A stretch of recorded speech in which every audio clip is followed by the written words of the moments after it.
dogs, meaning my compadres. Buhay parang GTA, iba't iba na address. Wait guys, kukuha daw ako dito dito. Baka i-surprise ka ni Kobe. Ulol! Hello guys, so time check. Patulog na rin ako. Sana makatulog na ako doon. Quarter to 12 na. Klase na bukas.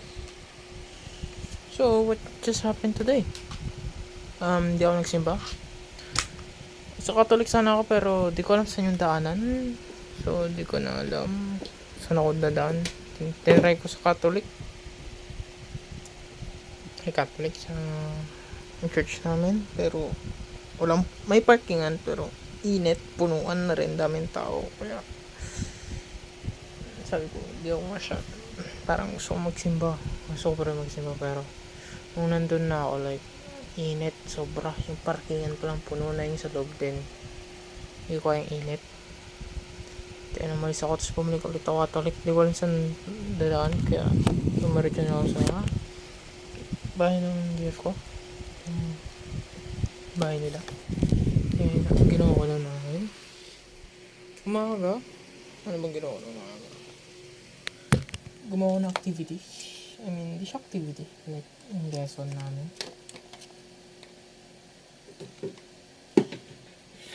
Lesson namin.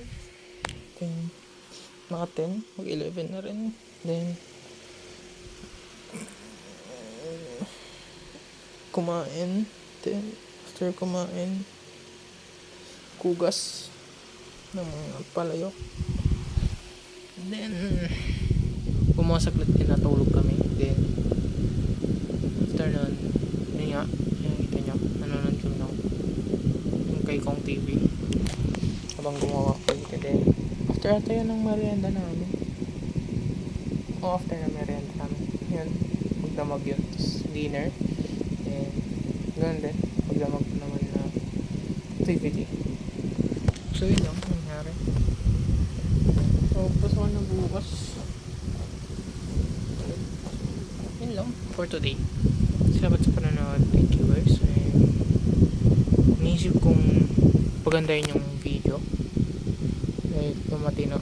Pero, yun nga, tinatamad pa ako mag-edit. At hindi rin ako marunong mag-edit. Alam ko mag-edit, pero hindi ako mag-edit. Then, yun lang. Peace out. Thank you for watching. Stay safe guys lagi. Mag-pray lagi. And stay hydrated.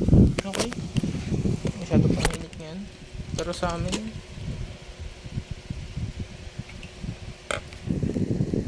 hindi ko na talaga lang marunong. Hindi na ako marunong matupit ng tubig ng matino. Basa na naman.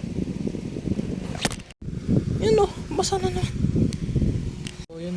So yun lang. I-edit ko pa yung part dito. May kailangan akong girl. Nakikita niya. For personal. Yun lang guys. Bye bye guys. Peace out. Bukas na